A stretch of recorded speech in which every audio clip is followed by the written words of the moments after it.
Welcome back, my friends. So today's Monday. What do we got going on today? Not much. We don't have any news stories from the miners, so I thought we are just going to take a look at what the miners did as far as dilution over the last year. So we're looking at numbers for a lot of the miners from last year, Q2 numbers, versus this one. We don't have the data for IREN, and then the data that we do have for Hut 8 and who else was it? CORZ is only for the last 2 quarters because they basically Hut 8 merged with USBTC, so that's the reason why. CORZ got out of bankruptcy, and that's the reason for that one as well. Okay, so we'll take a look at that. We'll look at Bitcoin and the miners, see how they did today. It wasn't a great day for the miners, nor Bitcoin as well, but we'll take a look at that, and we'll get into your guys' Q&A at the end. But you guys know the drill. Not financial advice, for entertainment only. Please, please, please do your own research as well. Full disclosure down below. Hit the like button if you enjoy this type of content, and subscribe, and also hit the notification bell if you're going to get notified when I do come out with these videos. We try to do these daily pretty much, Sunday through Monday, all the time, around this time as well. All right, so let's take a look at Bitcoin here. Bitcoin right now is up a little bit here. We did go below our support line here at 63,000 and what is that? 63,750 roughly. We were down 2.2% on the day. We closed at 63,140 on Bitcoin. We are below the, what is that? The 100 simple day moving average and the 200 simple day moving average as well. So we'll see where we go. If we don't, well, I mean, we didn't hold the support here, so I'm guessing we might be coming back down to our 61,000 line here, which is our next support. Right now, the 63,750 line is our resistance. So we'll see what happens, right? Short term, like I said before, it's going to be volatile. And long term is what we're really aiming for here in the next 9 to possibly, 13 months or so, with Bitcoin going up. Possibly next year getting to a new all-time high this time of year.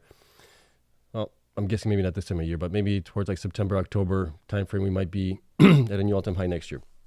The miners, however, had a pretty, I mean, it was a bad day. It wasn't like ludicrously bad. It was just a bad day. They were down in the red. The only ones that were in the green was CORZ. CORZ was up 0.84%. Cypher was up just slightly, 0.25%. And everybody else was just down single-digit percentage-wise. Nobody else was down huge. IREN was down 5.68. I think that was the one that was down the most. So not a great day for miners. But we had a nice day, obviously, on Friday. So we had a little pullback today. So not that big of a deal here. All right, let's get into what else do we have here. Oh, we're going to take a quick look again on the Bitcoin chart here for the monthly performance here. We can see that right now in August, we are still down about 2.4% on the month. We got a couple more days left in it. And that is kind of what we've seen historically. I mean, we had 1, 2, 3, 4, 5, 6, 7, 8 months of August that were in the red. We've had only 5 in the green here. So we kind of expect August to be in the red potentially. Now, September is the next month that we're coming up to. And we had also a lot of red here. But we did have 2 green months, 2 green years in September. Back in 2015 and 2016, we had a green month last year. Could we get a repeat where we go up a little bit in September? I think it's possible. I'm not expecting huge gains in September.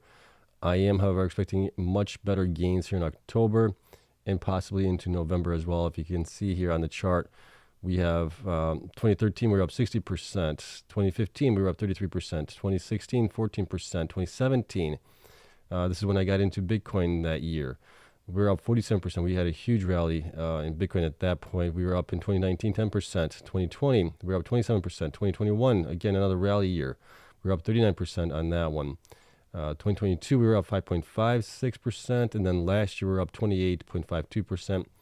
I'm hoping that we don't get a red month in October based on what we're just seeing here.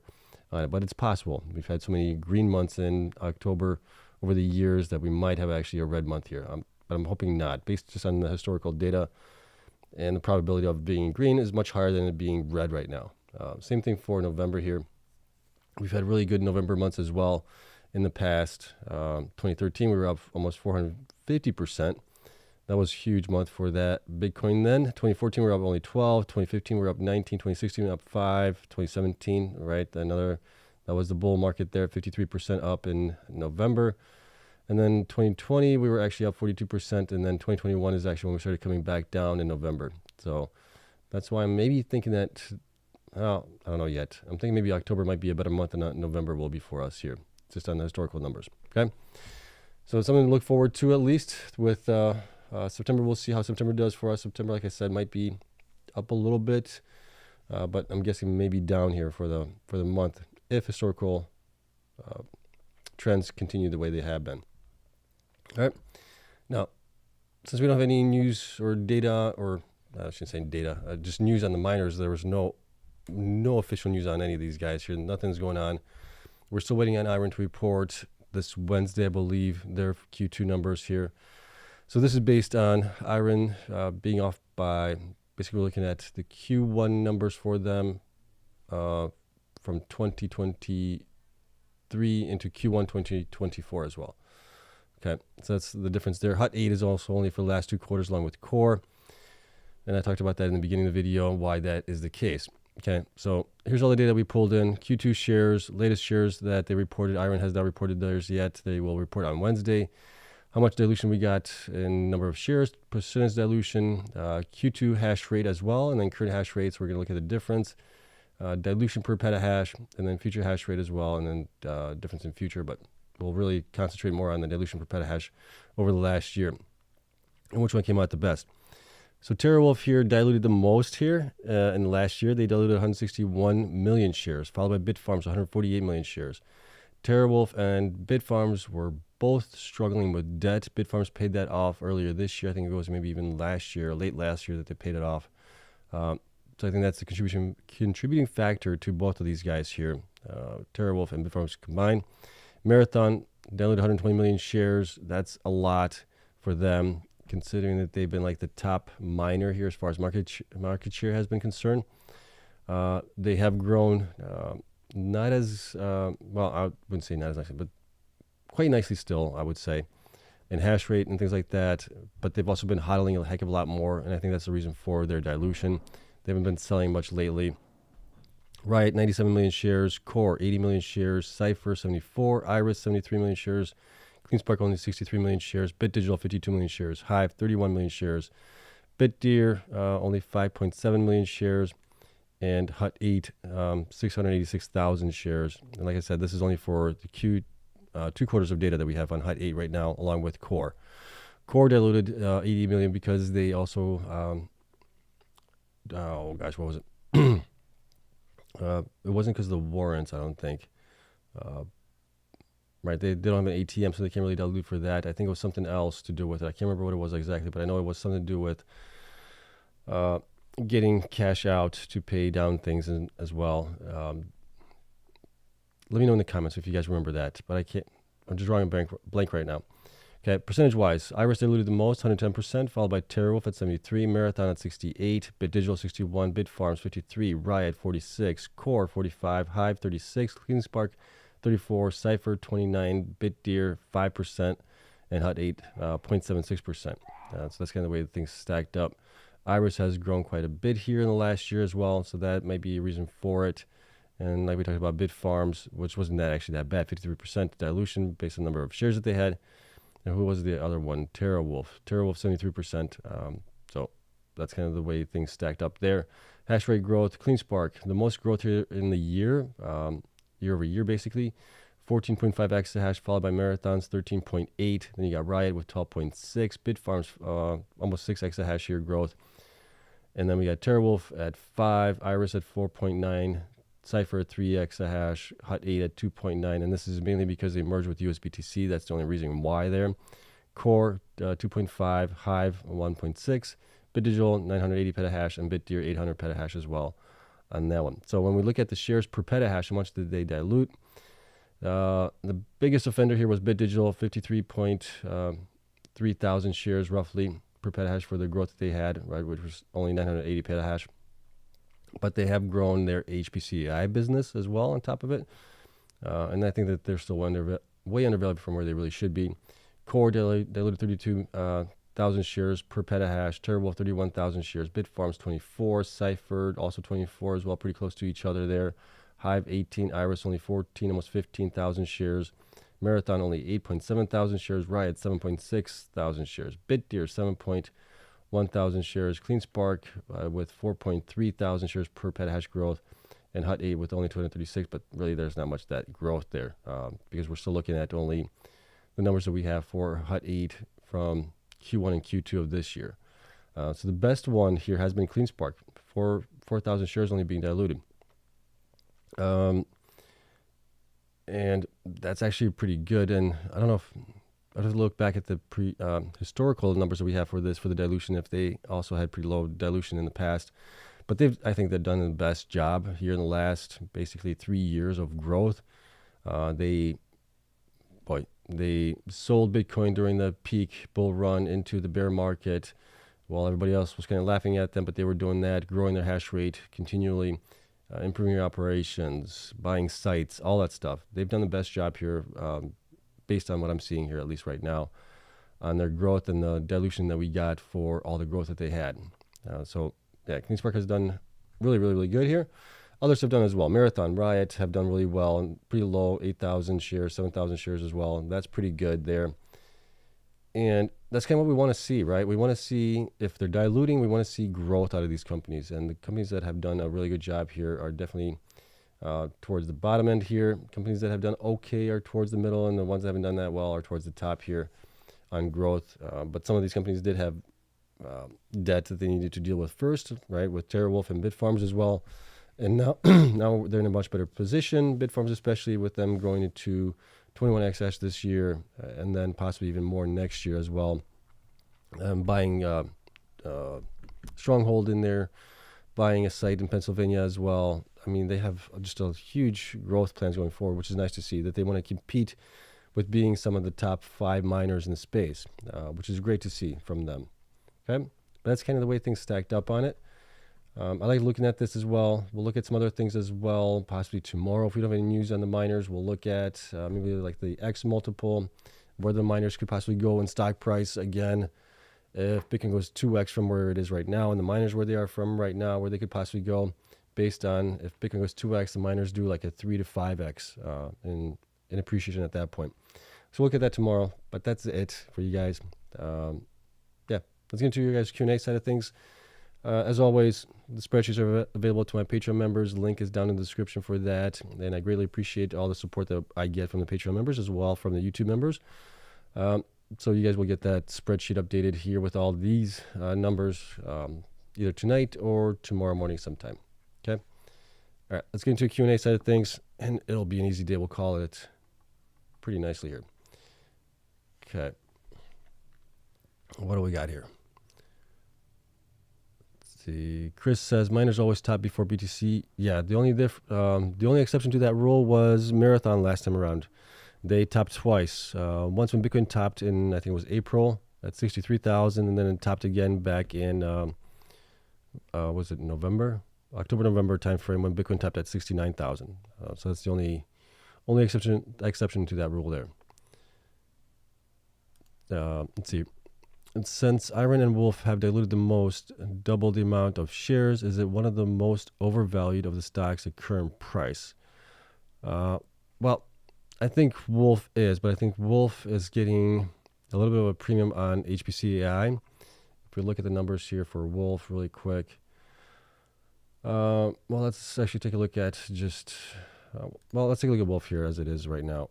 Let's see, based on today's numbers from where we are, they're at 478. I have in between 311 and 466 based on last month's revenue times 12. If that sustains, that leads me to believe that they are a little bit overvalued to slightly high and fairly valued here on this one.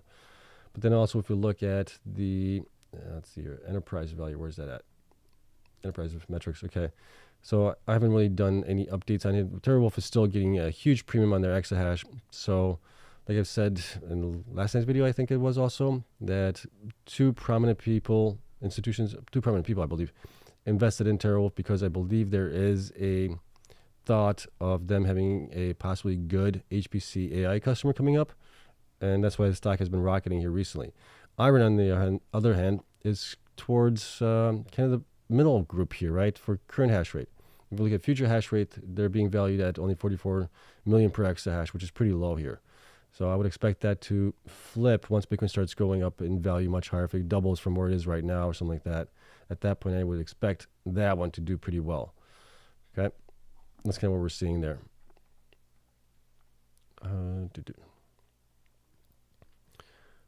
Okay.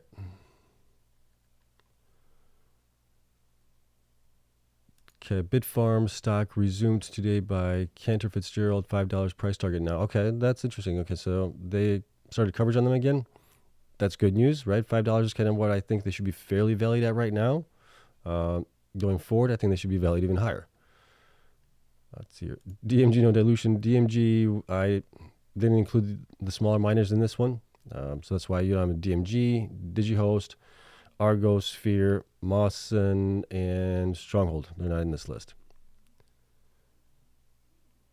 Let's see. Now, how big is the risk of a U.S. recession? Not much, or at least to me. I could be wrong on this, but I think right now, I think if we do have a recession, it might not be until like the end of 2025, maybe into 2026. Especially with the Fed lowering interest rates here coming up in September. That's going to spur the economy a little bit more here. So I don't think it's going to happen, at least not for next year, possibly, if not a little further out. Let's see. Bryce, hey, buddy, thanks for coming in.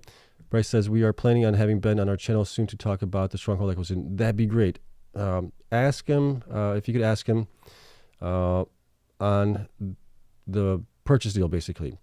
They're giving 2.52 shares per each, or they're giving 2.52 shares of Bitfarms stock for every one share that Stronghold shareholders have. Is that fixed? So meaning, is that going to stay the same even if Bitcoin goes up to 100,000, whatever it might be by the end of the year, or whenever they purchase it? Will that ratio stay the same, or will that get adjusted to reflect the price? But I think it's going to stay the same. But if you can find out how that's going to work, that would be great. I reached out to Ben today on Twitter. I have not heard back from him yet. I know he's busy, so I didn't expect a quick reply. But that's kind of one of the questions that I have there. Let's see. Darren asks, have you considered buying CORZ warrants? I have not. My dad, as you guys may know, he purchased, or he got into CORZ before the bankruptcy. He was buying it during the bankruptcy, and he got the CORZ warrants. And I think we're going to possibly start selling those in the next couple months. We'll see. I don't know how high those things can go. Let's see here. I'm not sure about this question here. Let me see. Oh, okay. It's continuation on your previous question here. So, and what would a U.S. reaction mean for miners? U.S. recession mean for miners? Well, if we have a recession, depends on what Bitcoin does. But I'm guessing if we have a recession, Bitcoin's never been through a recession. It's going to be a whole new ballgame. We'll have to see how Bitcoin does at that point. Let's see. What else we got? Okay, here we go. Do you think IREN price will top Riot price in coming day? It might. Let's take a look at it here really quick. So we got IREN at 813. Where's Riot? 836. I mean, it might top the price, but that's not really what you want to take a look at. What you really want to take a look at is the market cap on these guys.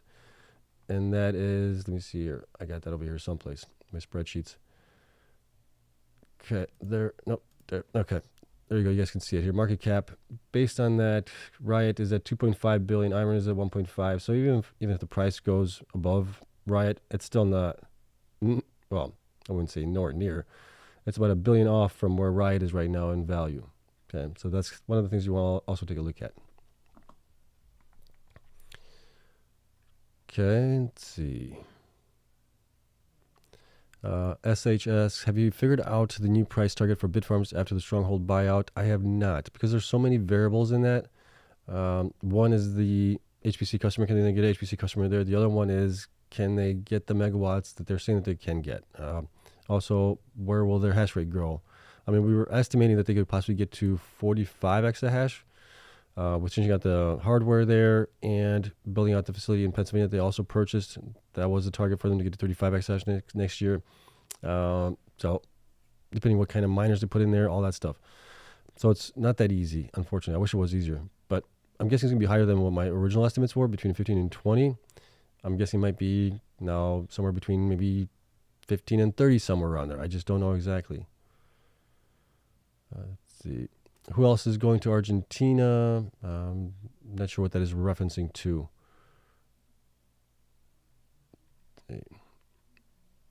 Okay. During this bull run, what price would Bitcoin have to go to convince you we won't retrace back to lower 50s again?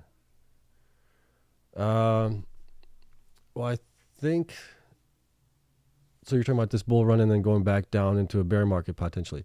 I think we need to go above 150, 180,000, maybe closer to 200,000 for me to think that we won't go below 50,000. My original thought process that, at least my estimates were 180,000 this bull run would get us down to maybe around the 64,000 bottom if we have a bear market, potentially. That's kind of what I was thinking there. Let's see. Is NiceHash publicly traded? I worked with NiceHash since 2020. I don't think they are. NiceHash, you're talking about the pool there, I believe. I think NiceHash has a pool. I'm not sure what else they do there. Let's see. Okay, let's see. Your cipher originally had all their new growth slated for 2025, 2026. They moved some of their growth. Can you review that again? Can they continue to move up their growth to capture the bull run? It all depends on how fast they can build out. That's what's really holding things black. I'm thinking about Black Pearl site. The build out. If they can improve the build out and go faster, or they can buy other mining sites potentially, then yes, maybe they can grow faster on that one. But yeah, a lot of their growth is in 2025, 2026, based on their timeline at least on that one. Let's see. Cleanspark, Riot, Hut 8, IREN, what's the order in your opinion? For me, it would be Cleanspark, IREN, Riot, Hut 8. What else we got here? Short term, IREN will outperform, but long term, I have money on BitDeer. Long term, yes. I think BitDeer might be a sleeper here, at least currently. They have a lot of growth in 2025 and 2026. They are also developing, like you guys know, they're seal miners. And they have they have so much potential.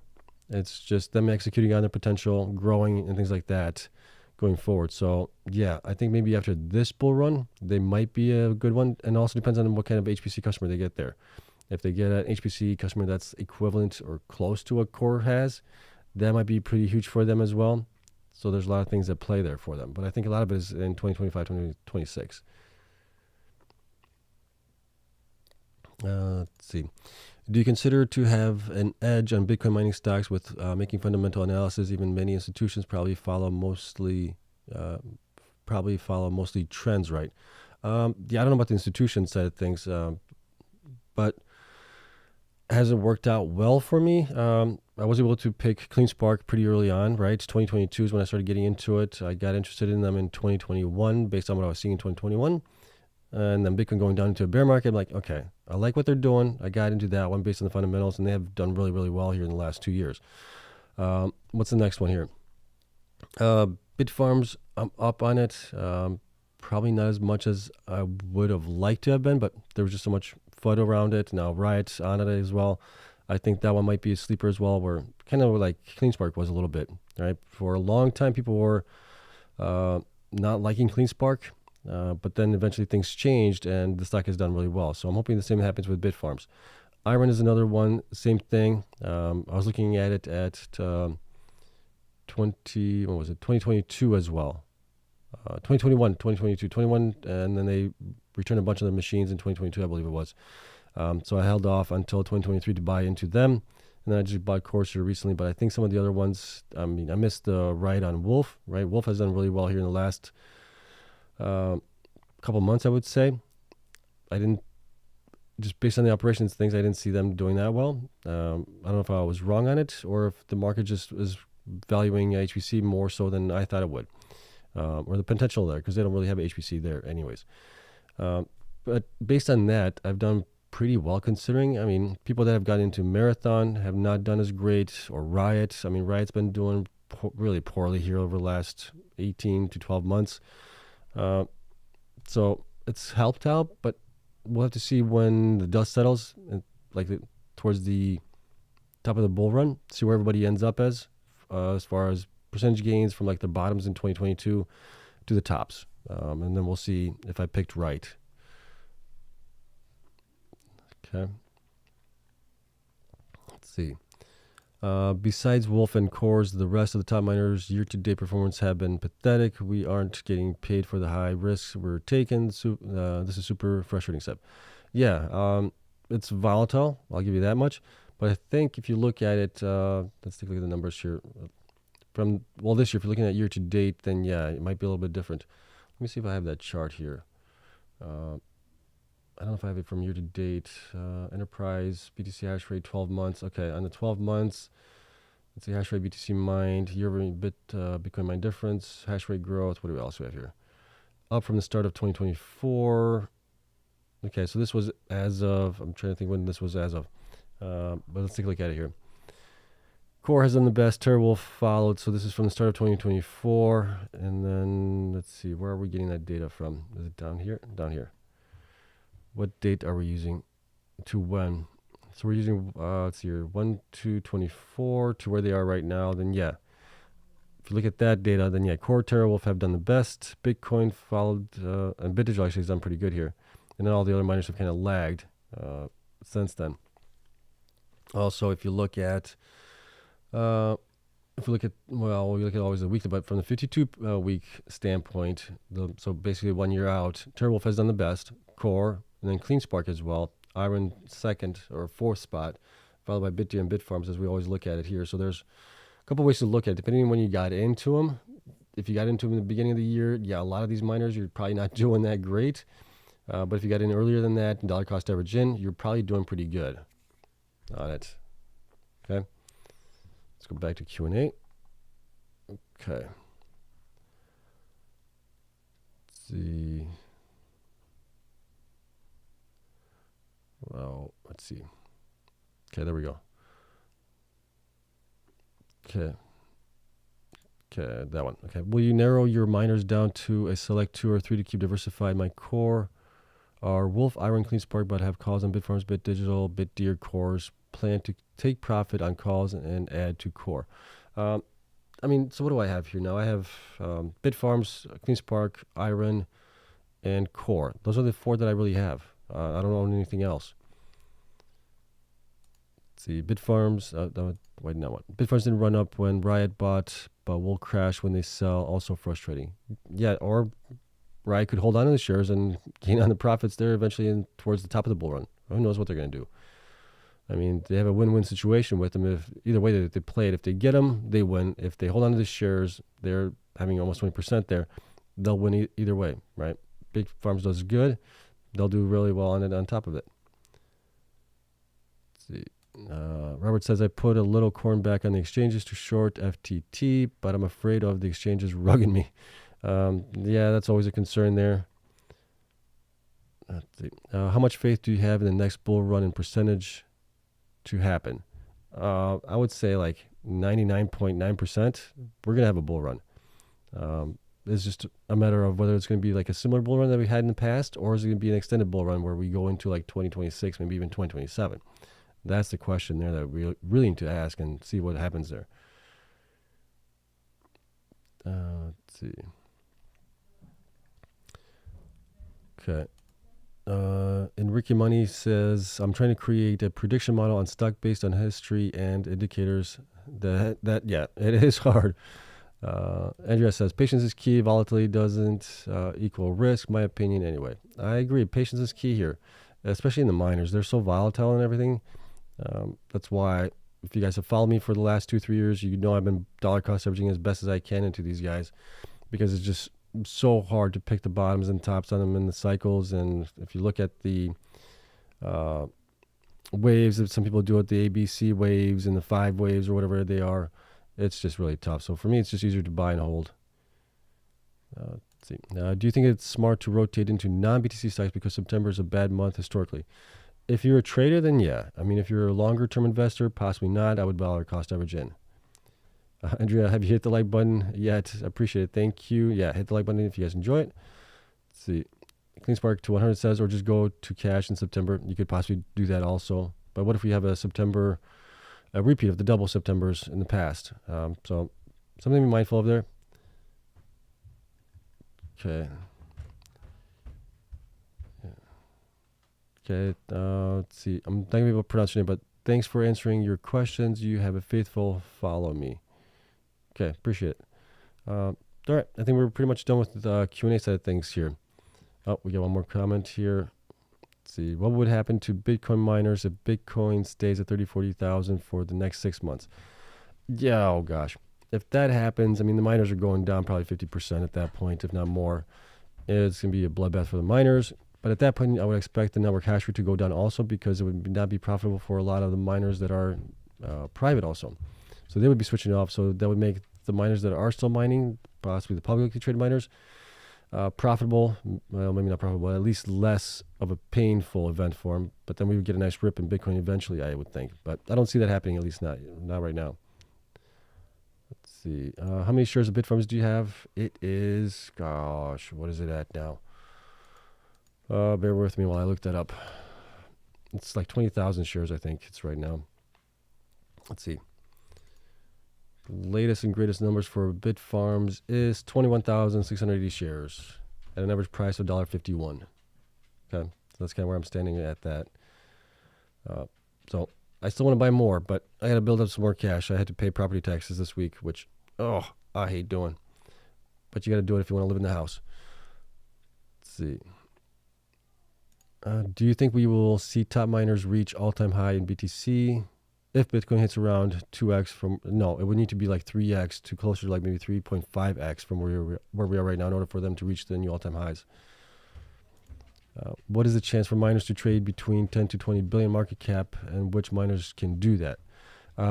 Marathon, Cleanspark, IREN might get close to that.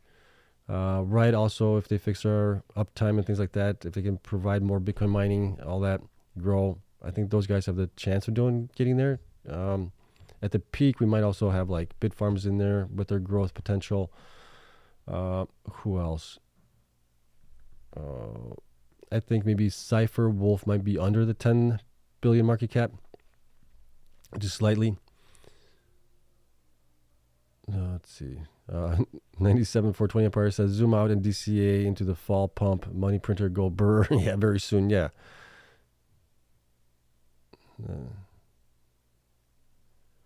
Let's see.